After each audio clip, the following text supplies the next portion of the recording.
Hello guys, আসসালামু আলাইকুম। কেমন আছেন সবাই? আশা করি ভালো আছেন। বিকেলের নাস্তার জন্য মজাদার একটা ভেজিটেবল পাকোড়া রান্না করব।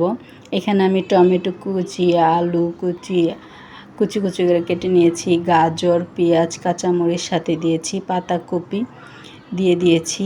এখন দিয়ে দিচ্ছি ধনিয়া পাতা। সব ধরনের সবজির পাকোড়াটা খেতে টেস্টি হয়। এখন প্রয়োজন মতো লবণ দিয়ে দিচ্ছি হলুদের গুঁড়া,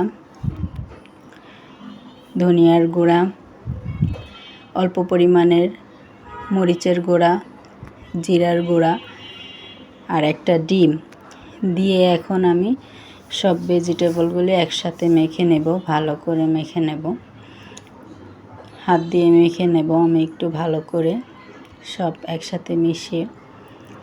আর এখানে আমি চালের গুঁড়া ব্যবহার করেছি। আপনাদের কাছে চালের গুঁড়া না থাকলে আপনারা বেসনও দিয়ে বানাতে পারেন। এই ভেজিটেবল পাকোড়াটা বিকেলের নাস্তা চায়ের সাথে খেতে খুব টেস্টি হয়, বাচ্চারাও পছন্দ করে। এই যে মাখিয়ে নিলাম সুন্দর করে। এখন তেল গরম করতে দিয়েছি। আমার তেলটা গরম হয়ে গেছে। এখন আমি ভেজিটেবল পাকোড়াগুলি ভেজে নেব।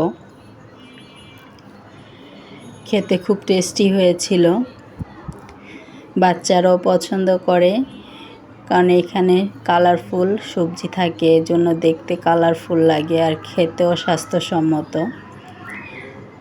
বাসায় একদিন বানিয়ে খেয়ে দেখবেন, মুখে লেগে থাকবে স্বাদ। কেমন হয়েছে বন্ধুরা জানাবেন। আল্লাহ হাফেজ।